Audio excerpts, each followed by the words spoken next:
The boardroom went silent when my daughter's voice played on the screen. "Get her out. My boyfriend doesn't want her here." I didn't flinch. I'd come armed with truth, not tears. The footage spoke louder than any apology ever could. And that, my dear, was only the beginning. The smell hit before I saw the flames. A sour blend of melting plastic and burning fabric crept under the door. My old smoke alarm didn't even bother to chirp. "Not today, Lord," I whispered, grabbing my purse and the silver frame with Harlan's photo. The glass scalded my palm, and I dropped it, heard it shatter into two clean halves, like my life splitting again. Sirens wailed in the distance, growing closer, and I told myself the same thing I used to tell my students during fire drills. Stay calm, keep breathing. Outside, the humid air felt heavy enough to chew. Spanish moss glowed orange in the reflection of my burning house. Neighbors crowded the curb. Someone called my name. Someone else handed me a blanket. I stood barefoot on the grass, my feet remembering every splinter of that porch I'd just walked across for the last time. When the front windows burst, I whispered, "I'm still here. Harlan." Because that was what survival sounded like when you'd lost too much already. The Red Cross worker offered me a chair. I refused. If I sit down, I'll never get back up. He smiled like he understood the language of older bones and stubborn hearts. A firefighter explained something about faulty wiring. I nodded. Makes sense. That house was built back when gas was 30 cents a gallon. I recited my insurance policy number like a prayer I'd practiced for decades, steady and clear. There was pride in remembering, power in refusing to fall apart. At the temporary shelter, they gave me sweet tea in a foam cup. I sipped it slow, thinking of the desk drawer where I'd kept my will, the marriage license, the policy, proof that I had done things right. But right didn't stop flames. Facts first, I muttered. Feelings later. I promised myself I'd call Heartland Mutual in the morning. The next day, I sat across from a woman named Darla Ricks at the insurance office. The peppermint bowl on her desk looked untouched. "Marva Ellison, policy ending in 4432. My home burned last night," she typed, frowning at the screen. "Ms. Ellison, it appears your plan changed last year. Coverage ended 30 days ago." My stomach tightened, but I smiled. That's odd. I didn't change a thing. She read the note again. "Authorized by Celine Ward, your daughter."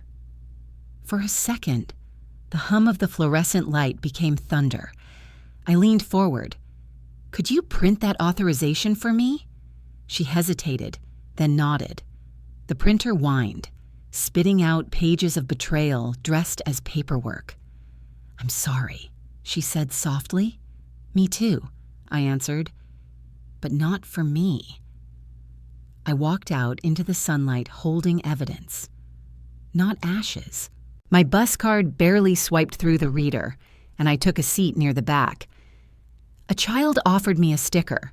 I thanked him, stuck it to my purse like a reminder that small kindnesses still existed. The bank app on my phone loaded slowly, too slowly. My balance blinked back at me, thinner than it should have been. At the motel, the smell of bleach hit me first. I told the clerk, "That smoky perfume, temporary." He chuckled, handed me a key card. Inside, I made a list. Call Celine, call bank, retrieve pharmacy file. I circled her name twice. Pen steady. The lamp buzzed. The air conditioner hummed like a lullaby. I pressed my fingers to the printout, tracing her forged signature. "You wanted control, baby," I murmured, "but you forgot who taught you the rules." Before bed, I slipped the documents into my purse, zipped it shut, and laid it beside me like armor. The motel ceiling had a water stain, shaped like Georgia, maybe a reminder of where I'd start over. I set my shoes by the door, the same black flats I'd worn for Harlan's funeral. "Guess we're walking again," I told them. By dusk, I'd already mapped the bus route to Celine's condo by the river. The sunset bled copper across the sky as I stepped outside, purse on my shoulder, papers secure. The evening smelled of lemon cleaner and second chances. I looked down the street, toward the conversation that would decide what family meant from now on. I reached her building and pressed the buzzer, steadying my voice. "It's your mother." The buzzer crackled before her voice did. "This is Celine Ward. State your business." I held the metal button down like it could soften her tone. "It's me, baby. I'm downstairs." Silence stretched long enough for a breeze to move the moss on the trees. I heard faint music, a man's laughter. She whispered off to the side, "It's my mom," then came back louder, voice crisp. "What do you need? Mother." Not Ma. Not even mom. Just mother. Like a form she was forced to fill. "I'd like to come up. Sit a minute," I said. My purse strap cut into my shoulder. The tote with my medications felt heavier than it should have. "I'll come down," she answered. The words carried no warmth, only arrangement. The elevator chimed, and out she stepped, polished, toned, and pressed, smelling of lavender oil and self-possession. She didn't reach for me. "The house burned," I started, keeping my tone level. "I'm fine, but I could use your couch a few nights while I work through insurance." Her arms folded like window blinds closing. "Mom, we've talked about boundaries. My home is my sanctuary." I nodded slow. "I hear you. Sanctuary needs a door. But tonight I'm asking for shelter, not a lease." Her eyes darted toward the lobby windows, where a neighbor pretended to read mail. Optics over empathy. "I'll cook, clean, stay out of sight. I just need time to get back on my feet." The lobby door opened and in walked Galen Price, her boyfriend. Smooth voice, real estate charm. "Evening," he said, glancing at me as if measuring square footage. "We like to keep things peaceful here. It's not a hotel." "I didn't come to disturb," I said, standing taller. "Just rest tonight, move tomorrow." His smile didn't touch his eyes. "We worked hard for our peace. You understand, right?" Celine adjusted her ponytail, pretending this was all normal. "Galen's right. I've got early clients." The word privacy turned into a wall between us. We walked toward her unit. The doorbell camera blinked red, recording every blink, every pause. I said softly, "A night. That's all I ask." Galen stepped in front. "Get out. My boyfriend doesn't want you here." He said it like he owned the phrase, and my daughter said nothing. The sound of the latch closing was sharper than the siren from the night before. I placed my tote down, caught my breath, then picked it back up with a steady hand. "Understood," I said. The camera saw everything, his glare, her turn back, my stillness. That's all right, I thought. Let the truth save itself for later. I crossed the lobby again, chin high. The guard offered water. "You okay, ma'am?" "I'm fine," I said, that old Southern shorthand for heartbreak. Outside, the heat clung to my skin like guilt that wasn't mine. Couples walked dogs, talking weekend plans. I moved at their pace, not letting grief outwalk me. At the corner, I typed a text. "I love you. I'm heading back." Just that. Love should never have to explain itself in paragraphs. Down by the river, I sat on a bench, pen in hand, and wrote everything that had been said. Time, tone, posture, word for word. Mr. Lennox Cray, silver hair, paused mid-jog. "You all right, ma'am?" he asked. "I'm organized," I said, because that's how older folks translate pain. He nodded toward the condo. That door camera keeps everything. Everything, I agreed. Back at the motel, the bleach smell welcomed me like truth. Clean but sharp. I lined my shoes by the door, wrote one more note on the motel pad. Get evidence. Stay calm. I folded tomorrow's clothes and whispered to the picture of Harland in my phone case. I stayed gentle. I stayed clear. I stayed me. Before sleep, I set my alarm for dawn and wrote in the margin, tomorrow, I call Vernon Calhoun.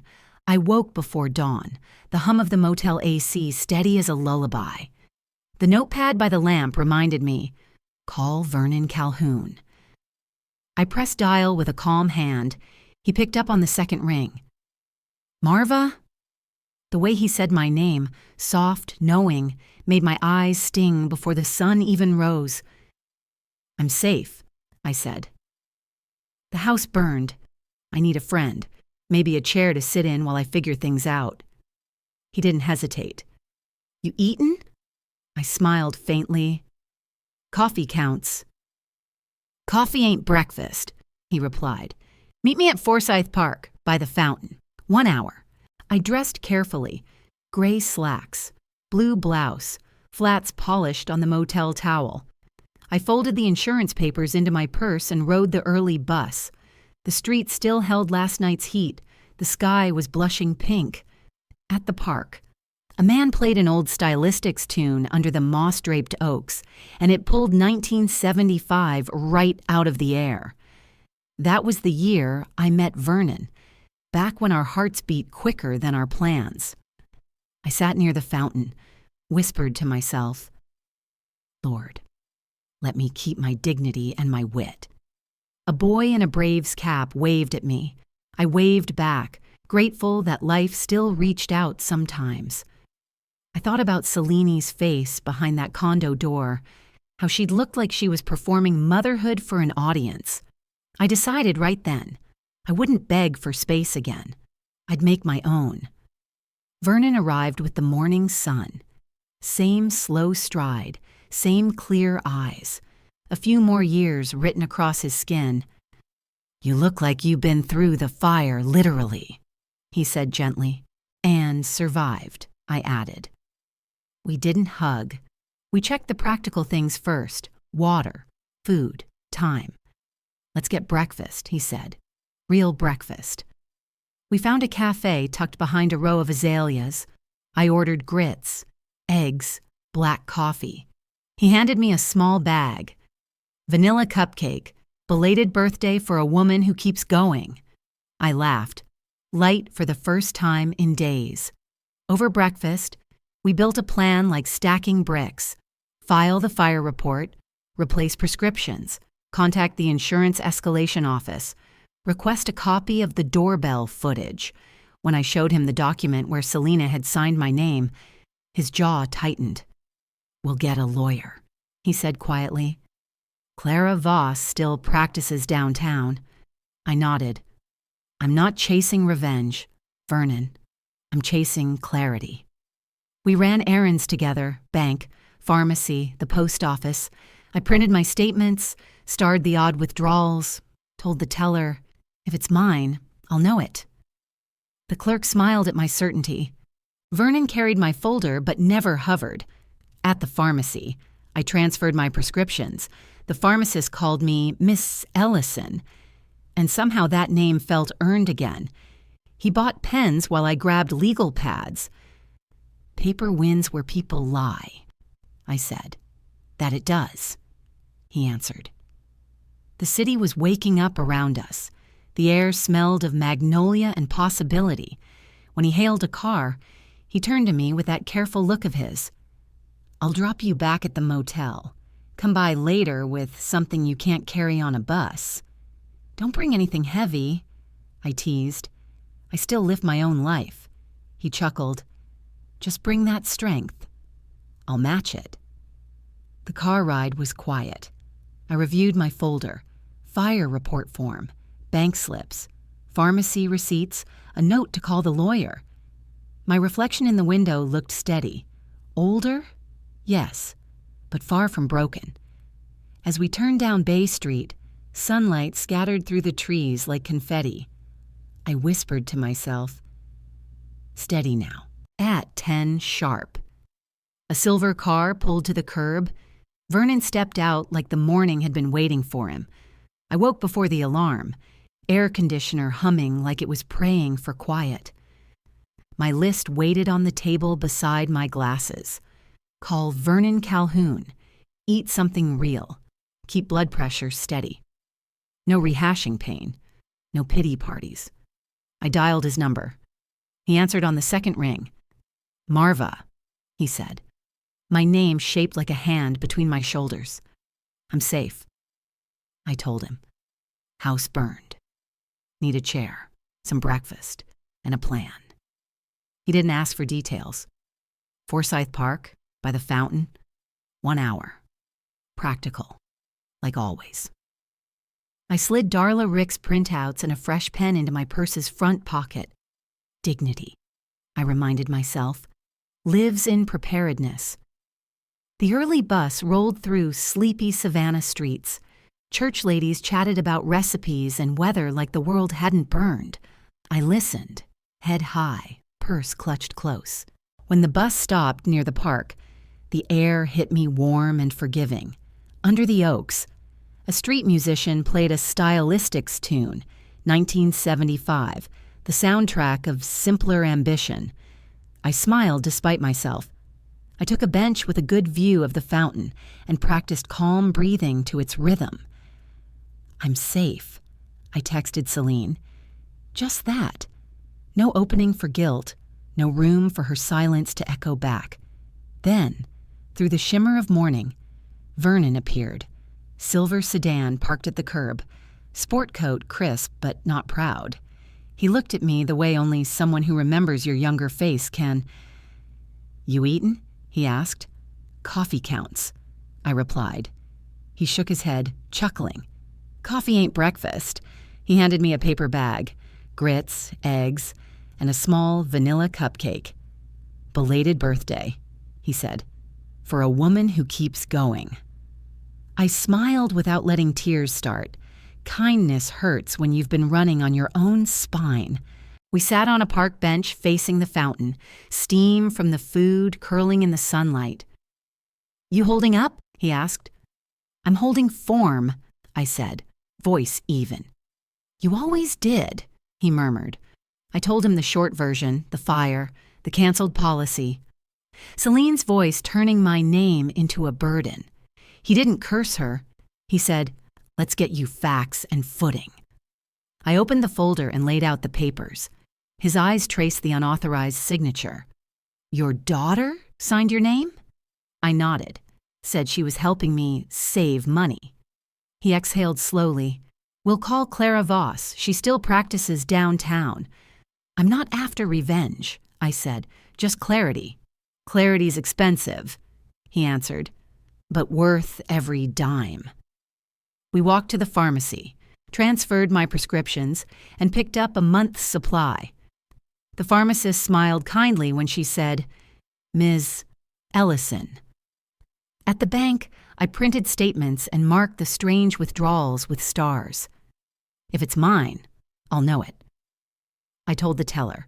She nodded, like she'd heard that from women who refused to disappear. Vernon bought pens while I grabbed legal pads. "Paper wins where people lie," I said. "That it does," he replied. "Outside." I sipped water from a fountain, tasting metal and sunlight. Vernon's phone buzzed. 10 sharp, he said. "I'll pick you up. Ride with me. Dignity comes standard." I laughed. A full sound this time. "Bring nothing heavy," I said. I still lift my own life. Back at the motel, I checked my folder. Fire case number, pharmacy receipts, bank slips, and Clara Voss's number underlined twice. I saved Mr. Lennox Cray's number from the condo directory into my phone, just in case the truth ever needed a witness. The oaks outside the window swayed like they were nodding. At 10 sharp, a silver sedan rolled to the curb, and when Vernon Calhoun opened the door, The day stood up straighter. Vernon's kitchen felt like stepping into safety, the kind of safety you can smell: cornbread cooling, baked chicken resting under foil, green beans shining in butter. The sweet tea pitcher dripped onto a coaster, and the air carried peace. He pulled out a chair for me, quiet but firm. "You're safe here," his gesture said. I sat, not apologizing for taking space. "Grown folks' food," I teased, spearing a bite of chicken. He smiled. "And grown folks' quiet." We ate without noise or pity. I listed my small wins: prescriptions filled, folder alphabetized, blood pressure steady.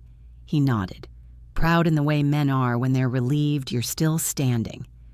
When dinner plates cleared, he wiped the table and brought out 2 mugs of coffee and a yellow legal pad. The kitchen turned into a strategy room. I laid the insurance papers flat between us, smoothing creases like calming nerves. Policy change. March 8th. Signature line. Celine Ward. Vernon adjusted his glasses, pen tapping slow. Premium dropped. Coverage expired in April. That's no clerical error, I answered. It's affection dressed up as efficiency. He hummed his agreement, scanning call logs and ID numbers. Darla Ricks noted daughter assisted here. He pointed. Digital only mail setting, I added. We both knew what that meant. She rerouted every warning I should have seen. I took notes in tight cursive. Request doorbell camera footage, verify date, time, tone. Vernon looked up. Clara Voss will need this. You ready for her tomorrow? 10 I said. I don't show up late to truth. Then came the envelope he'd brought from county records. He slid it forward without a word. I unfolded it and found a lease addendum for Celine's condo. No overnight guests without prior approval. I read it twice. My pulse stayed calm, but my jaw tightened. So the problem wasn't my presence. It was her contract. The next sheet hit harder. A bank authorization dated 3 months back, granting temporary access to a joint account labeled Household Support. My name wasn't anywhere on it. They planned my absence, I said quietly. Vernon didn't flinch. They budgeted your dignity. I sat back, breathing through the sting. Then they'll watch me audit it, I said. Every cent, every signature. We spoke of boundaries, no public outbursts, no nasty posts. I said, I fight with sunlight and paper. Vernon smiled. You've still got that courtroom calm. It's the teacher calm, I corrected. Correct the behavior, not the soul. He circled our next steps. Clara Voss, HOA contact, doorbell footage. I'll drive, he said. Only if I'm in control of the radio, I replied, both of us laughing like people who've already survived something worse. Later, in his study, he opened a small safe. Inside were tools, an extra phone, a flash drive, a spare key. Use what helps, he said. I loaded the drive with copies of my documents, programmed numbers, saved witnesses. You think ahead, he added. Thinking ahead's how I stayed alive, I said. He walked me to the guest room. The sheets smelled of sunlight, and a folded towel sat on the pillow. Sleep like you're not on trial. I nodded, setting my flats by the door, my folder within arm's reach. Before switching off the lamp, I touched the folder and whispered, Harland, I'm not angry. I'm documenting. Tomorrow would belong to clarity, not chaos. At 9:59, my flats were on, my purse zipped, and I was headed to make the truth official. I arrived at Clara Voss's office 10 minutes early, the way disciplined women do when life's on the line. The receptionist looked up and smiled like she already knew the story. Ms. Ellison, we've been expecting you. Those words hit like a chair after a long day. I handed over my folder, insurance printouts, receipts, notes in neat columns, Order was the only thing I still owned completely. The smell of lemon polish and paper steadied me. Clara walked in, tailored gray suit, eyes sharp but not unkind. She shook my hand like a peer, not a victim. "Let's start simple," she said. I summarized everything: the fire, the policy change, my daughter's authorization, and that door slamming shut. Vernon sat beside me, silent support, letting me lead. Clara's tone was calm steel. "We'll check your title, your beneficiary record, and start preservation letters today." I nodded. "Let's move from pain to paper." She spread my documents across the conference table, marking sticky notes by date and name. "Here's you. Here's Celine Ward. Here's Galen Price. Here's the insurer," she said, building a map of betrayal.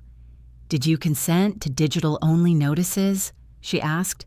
"No, ma'am," I said. "Paper keeps me honest." She smiled. "That's evidence, not nostalgia."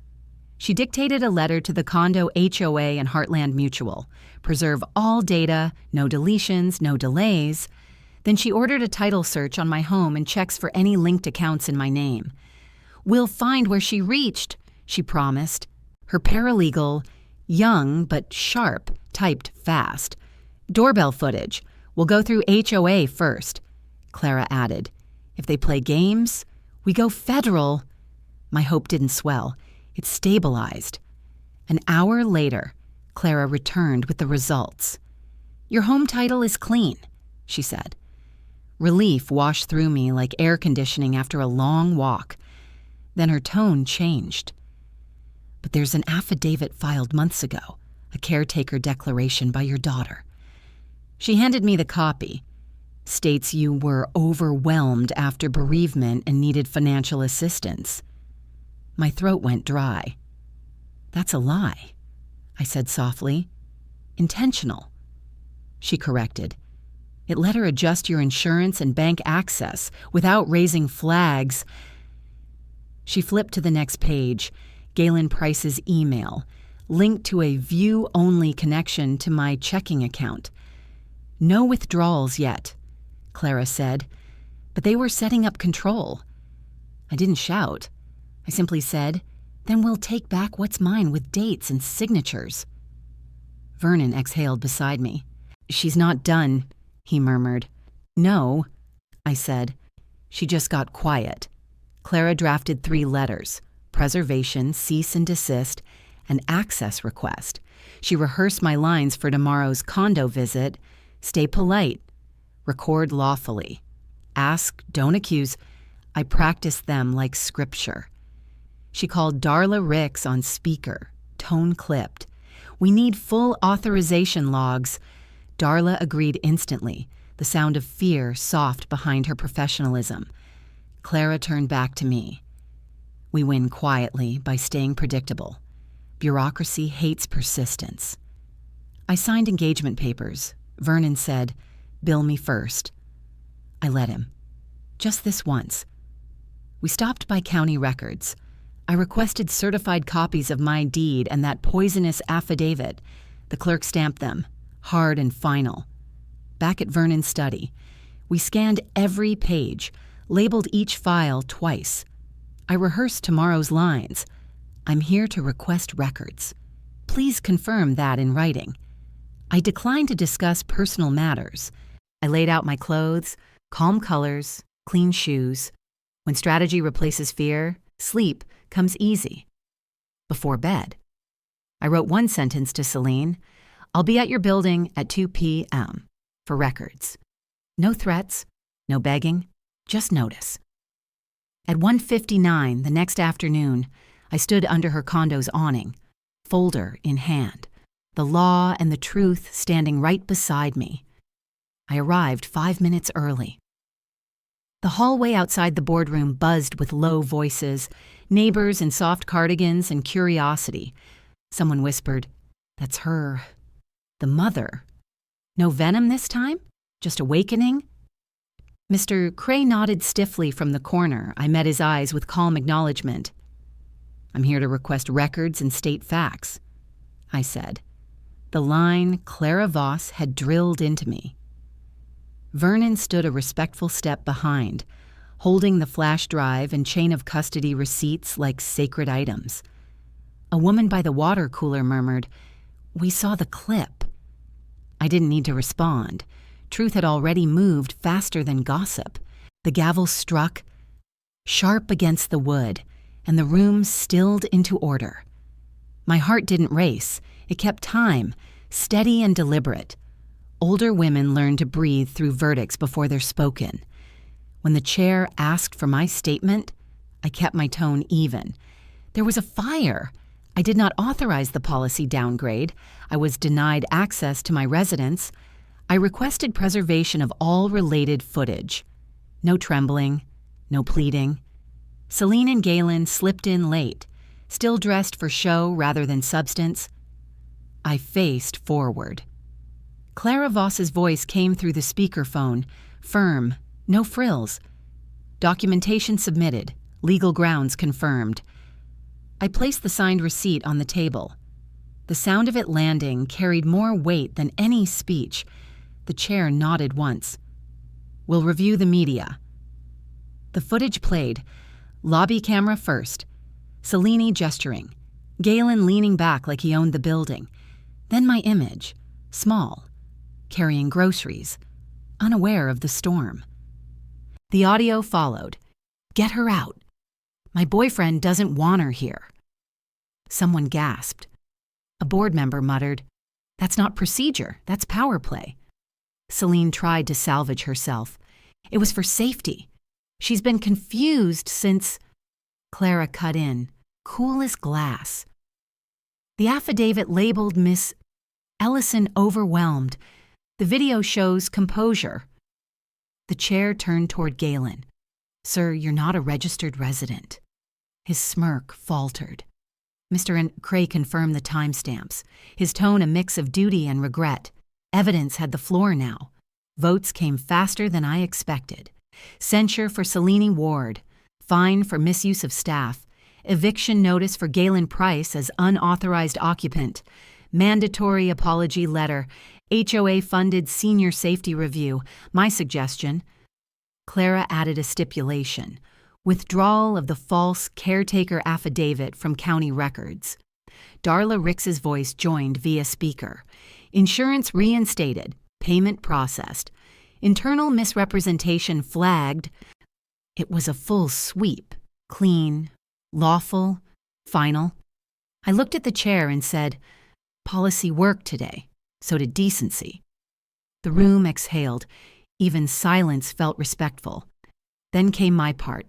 I faced Celine, not as mother or victim, but as witness. I won't litigate love. I will litigate lies. I handed her a sealed envelope, a cashier's check, refunding every cent she'd ever helped with. The memo read, "Account closed." Her lips parted, but I continued.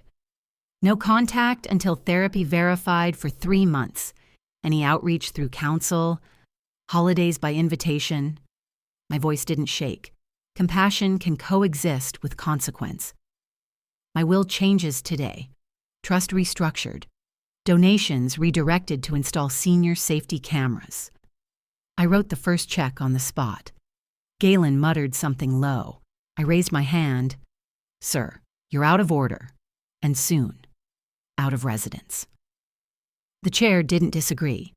By evening, Vernon and I sat on his porch, the air thick with jasmine and afterglow. I signed the rebuild contract with my own pen, ink steady as breath. Clara texted, "Affidavit withdrawn." Filed, sealed. I saved the PDF and shut the phone. We toasted with coffee, not wine. "To dignity on paper," he said, "and to daughters who learn what honesty costs." I answered. I placed Harlan's photo on the porch rail, whispered, "We're back to building." Vernon smiled. "Partnership. No pressure." I returned it. "Bring your patience and a hammer." The sun slid low, warm and earned. When the porch light clicked on, my phone lit with Celine's name, and for once, I let it ring. As I watched the sun slip behind the riverfront roofs, my phone buzzed again, this time, not from Celine. The message preview read, "County Inquiry, Urgent Signature Needed." My breath caught halfway between peace and déjà vu. Maybe justice wasn't finished, yet. Stay tuned. Some truths don't retire quietly.